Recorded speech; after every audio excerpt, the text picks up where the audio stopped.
Welcome to Ripple Effect Connection. I'm your host, Christy Hugic, and I'm so glad you're here with us today. Joining me is my good friend and co-host extraordinaire, Megan Rupp, founder of Primal Health Consulting, for this special deep dive episode on living ancestrally. Megan and I love this topic. Living ancestrally might be a new concept to you, but it's one that can revolutionize how we approach health.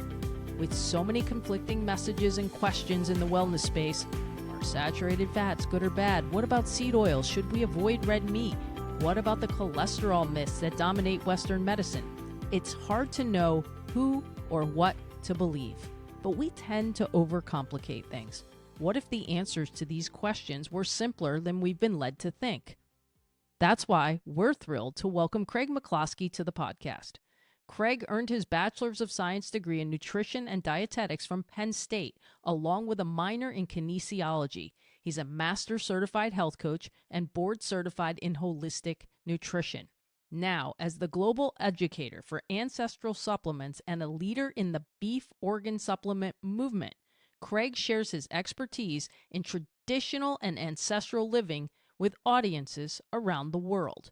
In addition to being a wealth of knowledge, Craig is a popular figure on Instagram and YouTube, where he breaks down complex health topics into actionable insights. In this episode, he'll help us tackle myths about organ meats, saturated fats, cholesterol, seed oils, and he'll introduce us to the like helps like philosophy.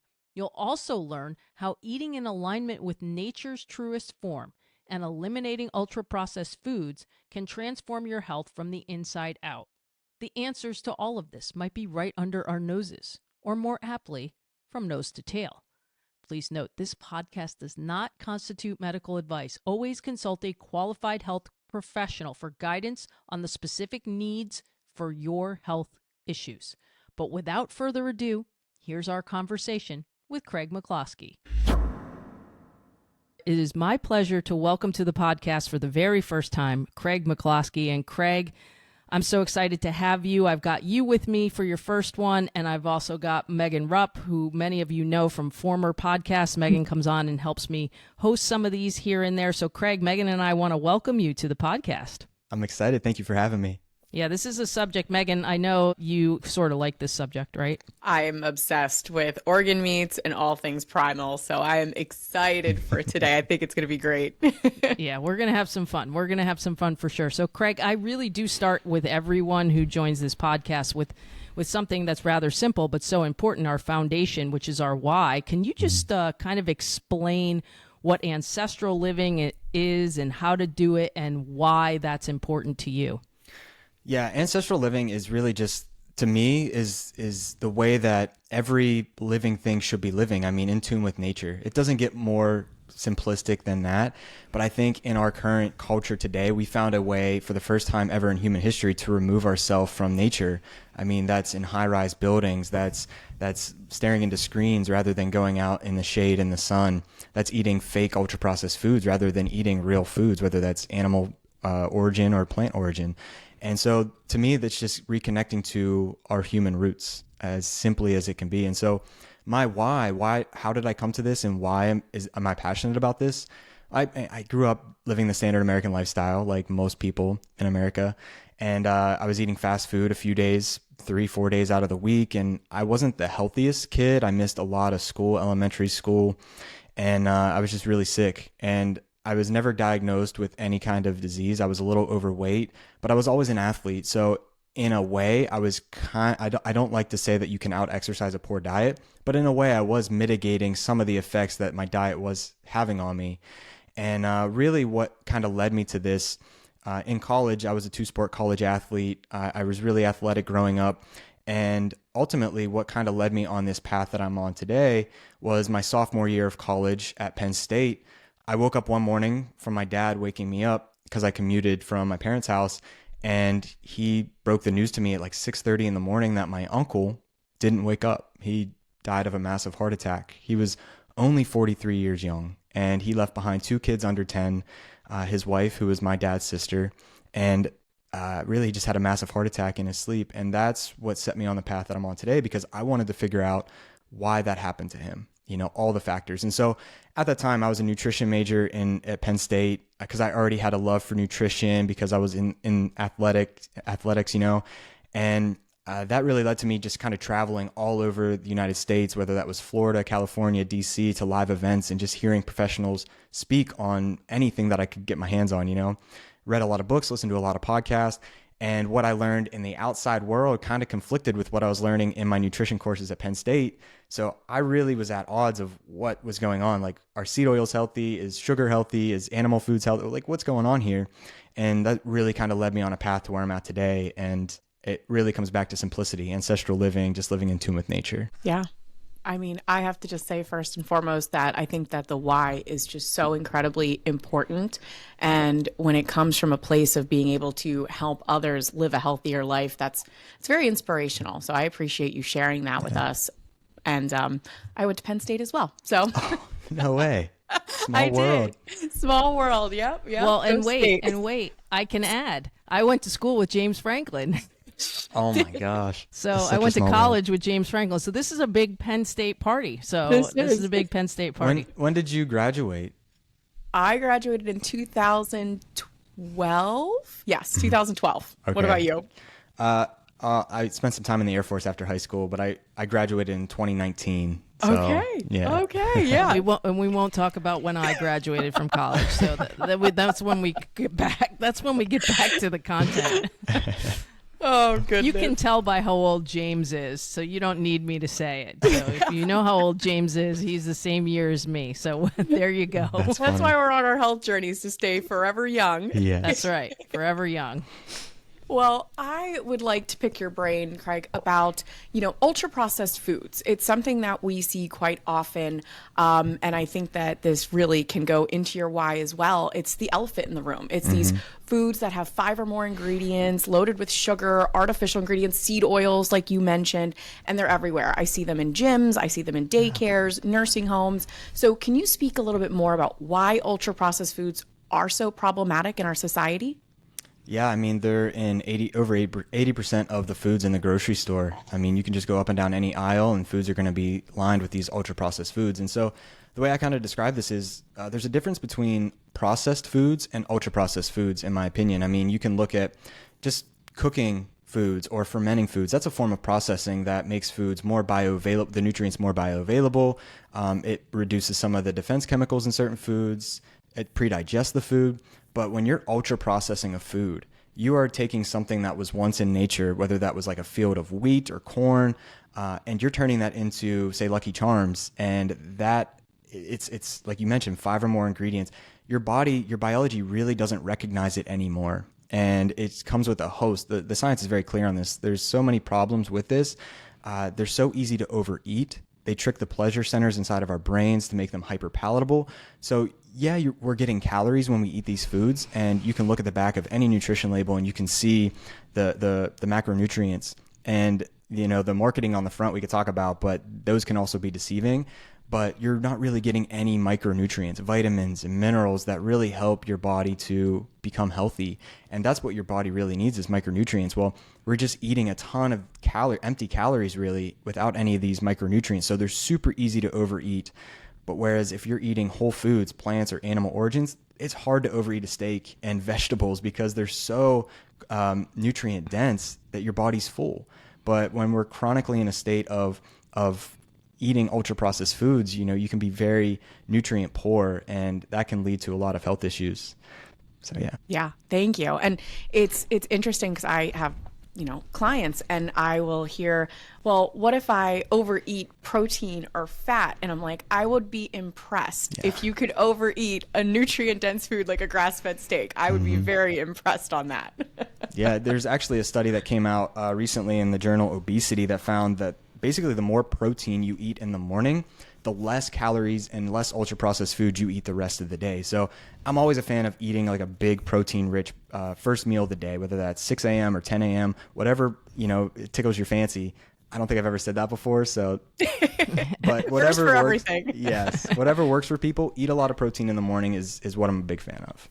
Well, Megan and I just did a podcast all about protein, Craig, so you would like it. Episode 1 of season 2 was all about protein, and I am, the response of the people who just had no idea that we need that much protein. So hopefully we can continue to get that message home. And then Megan, I know you want to talk about the other thing we hear about all the time, and that red meat is bad. Red meat is bad. Red meat is bad. You know me so well. That's exactly where we're headed next. It's my favorite topic.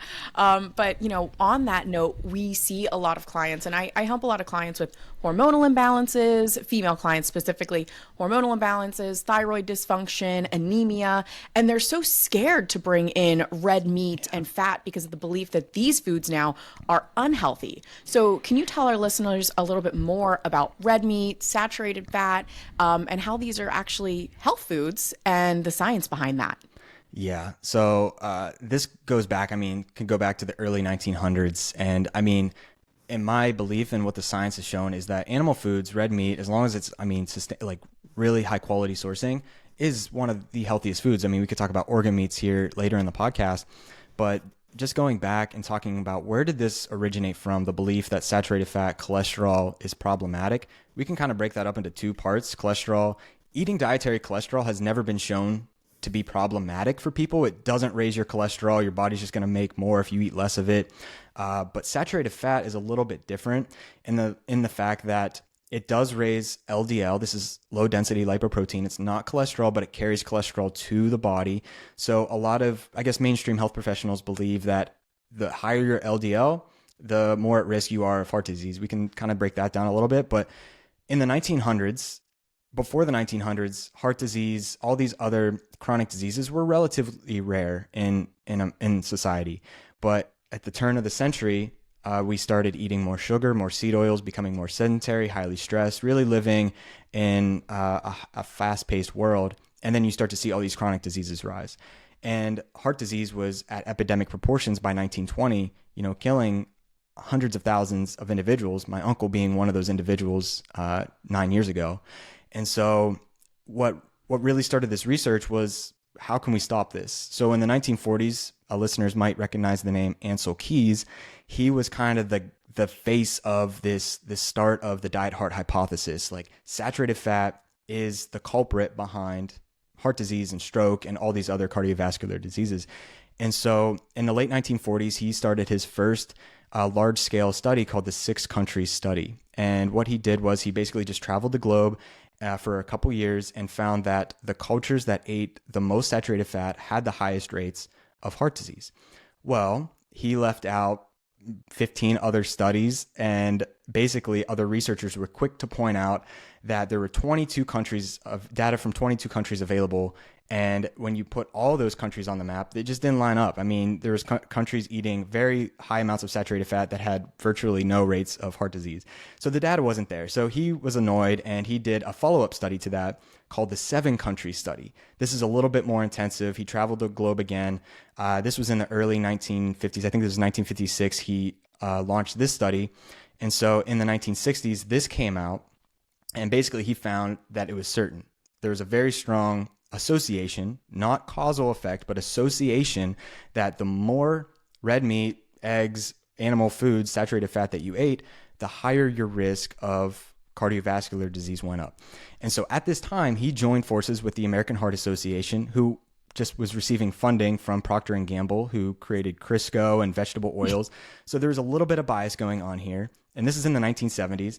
And then in the 1980s, so where we got our education from was from the dietary guidelines. They released their first ever dietary guidelines in 1980. This is my plate. This is the food guide pyramid. And so in this very first guidelines, it said to reduce your saturated fat, reduce your cholesterol, reduce sodium, all these other things. And so at that same time, ultra-processed foods were being put out into culture. Seed oils were really being pumped out into culture. Soybean oil increased by 1,000-fold since 1900. And heart disease pretty much continues to climb. Cancer, Alzheimer's, all these chronic diseases continue to skyrocket, even though we're eating less saturated fat, less butter, less red meat.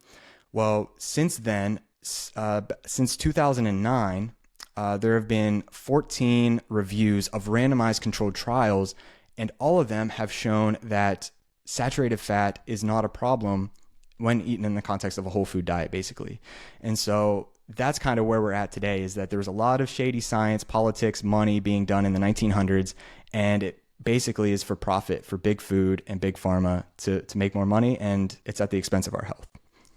Yeah, and it's hard to sort through the agendas for people, the general person, right? Because, not going to mention names, but some people have large followings of on Instagram that are posting things about seed oils that are positive, and you're just going, okay, well, let me look at the connections here. And needless to say, there are some connections to some things that seed oils are part of. And so there's an agenda. So what we would want to tell people is that anybody can put a study out that kind of suits their narrative and whatever narrative they want to get across. So you said randomized control trials. Like, those are important, like randomized. What you have to actually look at the study that's being cited. So I know people at home are going, oh, more work, more work, right? Because it's work. And that's, what we're here for. And hopefully you can find people that you trust to help you with this versus trying to sort through it all yourself. And one of those things that I think we have to help people sort through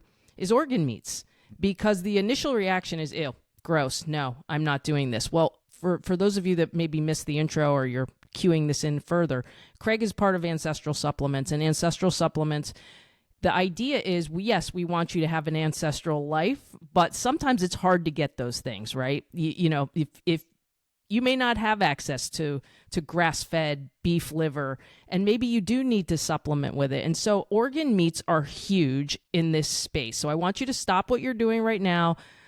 Take off that face that you're making, because we're telling you about organ meats. And Craig, I want you to help dispel the myths that organ meats are gross and talk about these benefits and the history that's involved in eating organ meats. Yeah. So when you look at virtually every healthy culture throughout time, both in the past and modern day, you see them consuming the whole animal nose to tail. And we think it's gross now because we didn't grow up with it. Our palates aren't adjusted to it. But it would have been a waste of calories and nutrients for cultures to just waste parts of the animal. Whereas cultures, we can look at modern day dishes, and there's recipes using liver in stews, or you can make it into like a ground beef and make it into a chili, which is what I like to do. But cultures have been doing this for a very long time, and these are some of the most nutrient dense foods in the world. They're just not that tasty right now because we didn't grow up on it, but there's cultures out there that consume these regularly that love the taste of them because they grew up on them. And so at Ancestral Supplements, we do a freeze-dried desiccation. Desiccation just means freeze-dried, to preserve most of the nutrients in the organs like liver, heart, pancreas, kidney, and spleen, among others, to retain all the nutrients, because we wanted to bridge that gap to people, because we understand it's hard for people that have never eaten liver or heart to go out there and, one, find it from a good farm, but then know how to cook it in recipes. Well, we wanted to be able to bridge that gap and to be able to provide people with these nutrients, because they are some of the most nutrient dense foods in the world. If we're talking about liver, this is really nature's multivitamin. It's going to contain a lot of good bioavailable vitamin A, vitamin D, vitamin K2, choline, which is super important for fertility and pregnancy, zinc and iron.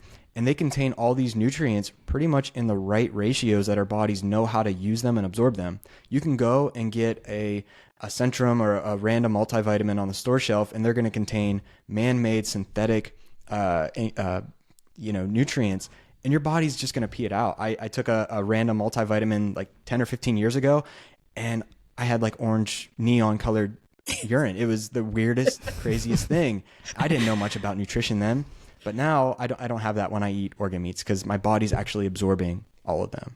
Yeah, and it's tell them just in general too, because I know you sort of touched on it, but I still want to go into it to hammer it home, the benefits of the organ meats. If you eat these, you don't need the Centrum. You don't, like, people will ask us all the time, and I think Megan concurs with this, is that people ask me all the time, what multivitamin do you take? And I say, I don't, I eat organ meat.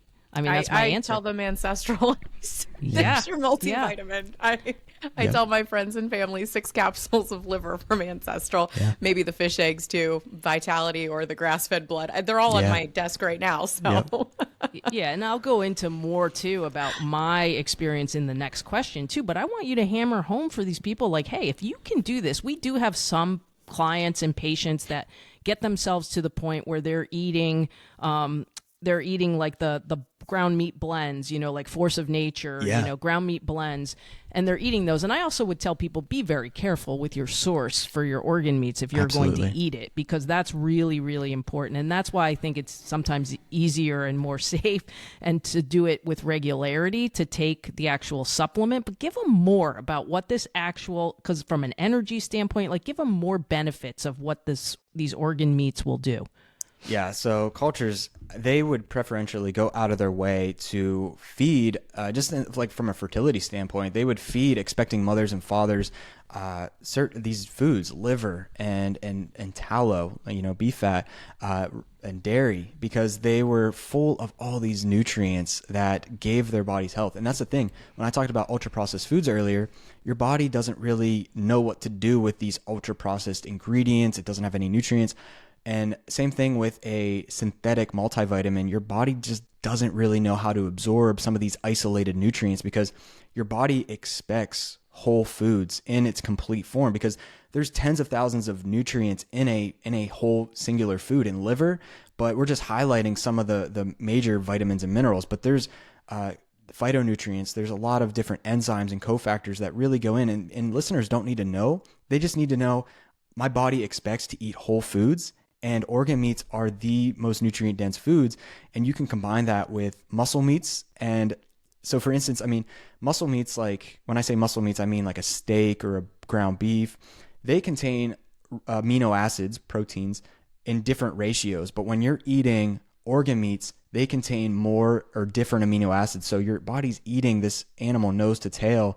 Your body's able to actually efficiently work, and it can really help with sleep. We're talking about amino acids that help with sleep, autoimmune issues, digestive issues, all these nutrients in whole foods that might not be in a random multivitamin are directly known to help with what I just mentioned and a host more of issues. So organ meats is like the foundation of places where I tell people to start with their diet. Get a little bit closer to a local whole food source, but if you can't or won't, then try a desiccated form, because that's the next best thing. Yeah, and I think you're talking about, you said it earlier too. You were talking about ultra processed food, and like some of the problems that and Megan asked you about the red meat earlier and why people are afraid of it. Well, people have to understand too, a lot of that has to do with the sourcing again. Yeah. So to hammer that home, it's not the red meat that's grass-fed, grass-finished that's the problem. It's the conventional red meats you get in the store that maybe have antibiotics or maybe have nitrates. And so that's where the problem can occur, where the meats may not be beneficial because you're taking in all those other things. So we definitely preach sourcing, and that is one of the things I love about Ancestral. And now I know Megan and I want to get into something that the viewer or listener can, whichever you're doing, can relate to, which is a simple way to say, like helps like. Okay, so if like helps like, and you have a heart condition, it says you should eat heart, technically, when you say that. I have used pancreas because I was not secreting the right amount of pancreatic enzymes. I used the bone and marrow because I had osteoarthritis, and it's like helps like. I've used the ancestral blood to help with iron. So let's talk about if someone, say, has a certain condition. Let's say someone has a heart condition or a fatty liver. How can incorporating these supplements specifically benefit someone who may actually already have a diagnosed condition? Yeah. Well, first, keep continuing to work with a well-trained doctor or medical professional. But we have on Ancestral Supplements on Amazon, there's tens of thousands, over 60,000 5-star reviews on our products because people have taken these and it's helped them with their X condition. And so there's nutrients, like I mentioned, in certain organs. Heart has the highest source of CoQ10 that we know of. Well, where's CoQ10 in the human body? It's a lot of it's in the heart. And so when you're eating that heart, and this is what cultures have been doing for a very long time, if somebody had a weak heart, they would eat the heart of a very healthy animal, whether that was a bison or a cow, and it would help them recover. Thymus is located, right above the kind of collarbone here in your throat. That's what houses a lot of the immune system. So if somebody's struggling with colds or infections, eating, we have lamb thymus or sheep thymus and mixed with a little bit of beef liver in our product. That has, I mean, there's a lot of reviews saying how much that's helped people with their allergies, their immunity and things like that. But this concept of like supports like is something that cultures have just been doing intuitively for a very, very long time, as long as humans have been consuming organ meats. And so, I mean, if you're struggling with, like you mentioned, a fatty liver, eating healthy liver from a cow can really be beneficial, along with doing other healthy lifestyle practices and probably reducing sugar and high fructose corn syrup and other things like that. Yeah. Oh, I love this topic. Let's dig a little bit deeper on the like supports like. I really am a big fan of the hormonal support. You know, you have the female enhancement mixture, the femme, the male optimization. So where did the idea for these come in? And can you talk more about who would benefit from utilizing the hormonal support supplements? Yeah. So as I mentioned earlier, I mean, cultures that did this for fertility, femme and MOFO, male optimization formula. These are both two products designed that have the reproductive organs of beef, of cows.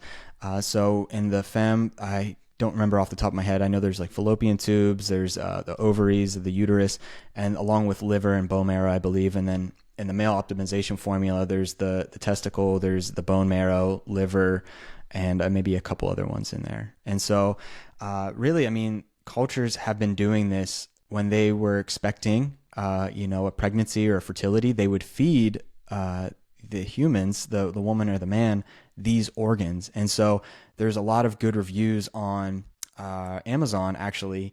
MOFO is really interesting because it contains the testicles, so it's going to actually contain testosterone. So if anybody out there is an athlete or that gets drug tested, I wouldn't consume the MOFO, because this could actually increase your testosterone to a significant level that might show up on a drug test.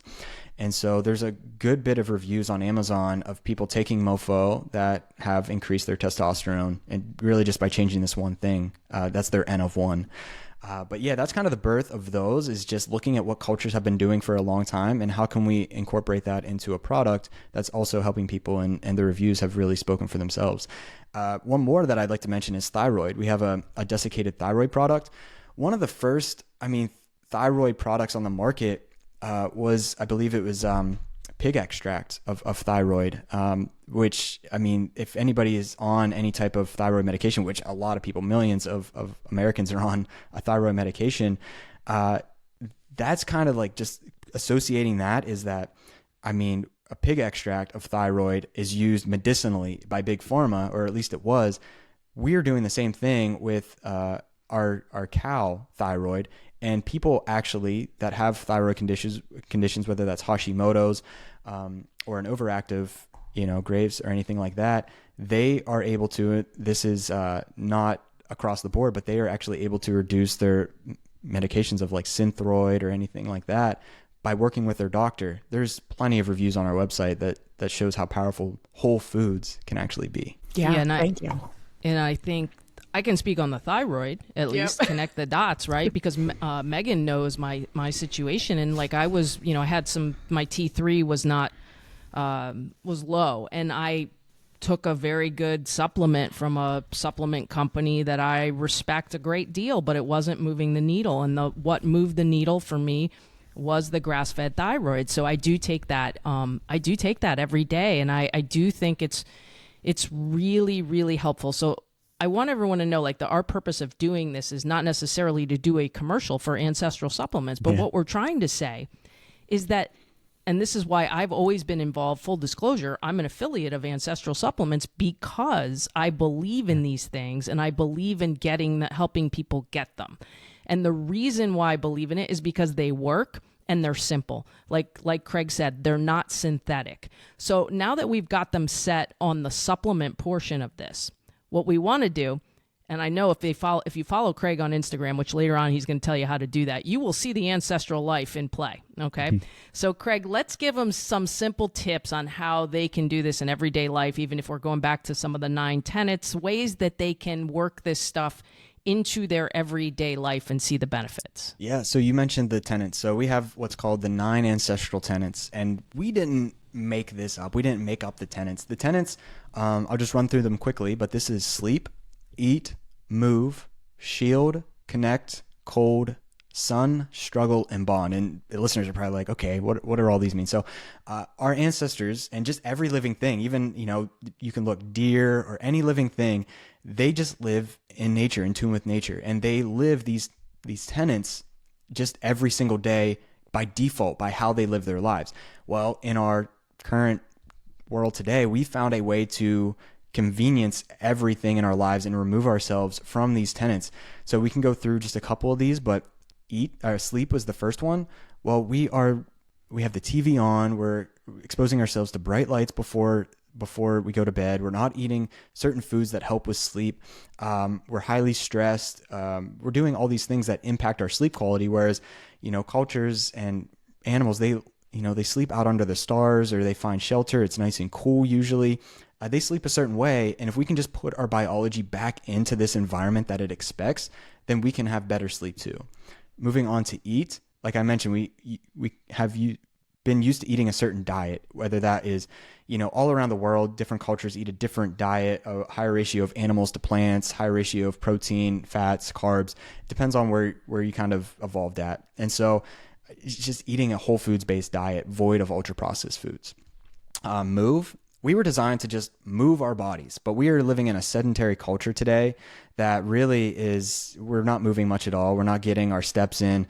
But if we can just move a little bit every day, go on a walk in the sun, you're barefoot, then you're knocking out half the tenets right there. If you do it with a loved one, that's the last one, bond. That's the last ancestral tenet. So if you can just do that, that's a really easy way to put the ancestral lifestyle into practice. Yeah. That's awesome. I mean, that's kind of what we preach and we talk about with our clients, like going back to basics. And there's incredible biohacking tools out there, and we're all for it, and Christy and I use them all the time. But a lot of times with our clients, we are talking about, well, what about the basics? Are you getting your nutrients in? Are you seeing the sun at all during the day? Do you have a supportive home life? So I love that you talked about these things, because too quickly we run ahead of ourselves into, a cold plunge or taking NAC. And these things aren't bad. They're wonderful, but it's the basics of living that healthier lifestyle. I just wanted to know if you could elaborate, because like Christy said, we've got a lot of listeners who are probably new to these things. So tell me, besides the liver, because that's a given, which of the ancestral products are your favorite? Like what's your favorite one to take and why? This is funny. I get asked this a few times, and it changes from time to time depending on what season of life I'm in, what I'm going through. But I've been with the company 2.5 years, and I've been taking Ancestral since 2017, and I started working for them in early January of 2022. So my favorite ones have changed since then, but right now it's the colostrum. We have a powdered form and a capsule form, just because of all the incredible benefits that it has. And I like the mofo. That's always been a favorite of mine, just for, the male optimization aspect. And we just launched a protein powder that's bone broth, medicinal mushrooms like lion's mane, reishi, chaga, cordyceps, and it also has the organs in it: liver, heart, pancreas, spleen, and kidney. So I guess those are my top 3 favorites right now. Those are awesome. Megan knows I'm a big fan of the protein powder. I think it's awesome. I have it every day. I think it's so good. And I want everyone to know too, and I know that we're going to talk with how people can connect with you, but I want people to know that one of the things I love the most about Ancestral, this is well before, I was probably already taking some of the things, but this is in a clinical setting. I had some questions about some things, and I would reach out to Ancestral and ask the question. I have never anywhere else gotten the level of explanation and detail on everything I've asked and then some from this company. So if you ever have questions and you need to reach out, you can reach out to Megan and I, because the chances are we probably dealt with it. You can probably reach out to Craig, but he's busy too. But he maybe, I don't know, Craig, maybe you're the one answering some of these on Ancestral, but the information you get back about why, because our patients were asking, what if I take the organ complex? Is that better than the liver? And like for what we're doing, we determined that the liver capsules are the best for what we do in this immediate specific clinical setting that I'm talking about. So if you ever have questions, this is the place to ask them, because they will explain it to you to the nth degree. And I love that. I like information. So Craig, let's let everyone know how they can connect with you, see your ancestral life in action, and also just connect with even ancestral supplements in general. Yeah, I'm most active on Instagram at Craig_McCloskey. That's where you can find me. I have a website, CraigMcCloskey.com. You can see all my work there. I have all the other social media platforms as well. And Ancestral Supplements, we're on Instagram at Ancestral Supplements. And you mentioned our customer service. We call them tribe support, but they are phenomenal. I used to do that work a little bit before I got into the head of education side of things.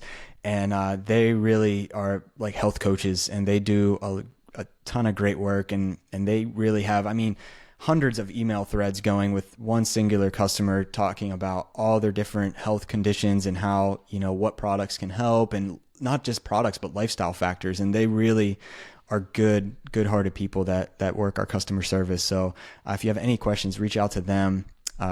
It's through our email on our website, but you can find us there. And we're recently on YouTube. You can find us at Ancestral Wisdom. We're on there hosting kind of our own shows and our own content that I help to run. So that's where you can find us. Yeah, it's awesome. Megan and I now are probably going to corral you to come back too, because it's hard to hit everything in one podcast. We could probably do an entire podcast just on the 9 tenets. You know, absolutely, really we could. So we are honored that you came to visit us. We hope you'll come back, Craig. Absolutely, this is a lot of fun, especially with my Penn State fans over here. Yeah, we are. That's right.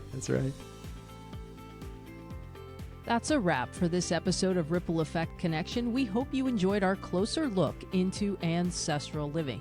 We covered so much today, and we know it's new information for a lot of you. So if you'd like to learn more, please reach out to Craig, Megan, or myself on Instagram. You can find our contact info and handles inside of the show notes for this episode. Remember, this podcast does not constitute medical advice. The journey is all about discovering what works best for you, and please work with a qualified health professional to find out if this type of support is right for you. Thank you for listening. Next, spread the inspiration. Educate others about ancestral living and what you learned about these health myths that permeate our society. Like, follow, review, and share this podcast with others who may benefit from this information. Stay tuned for the next episode of Ripple Effect Connection. Let's create waves of change together.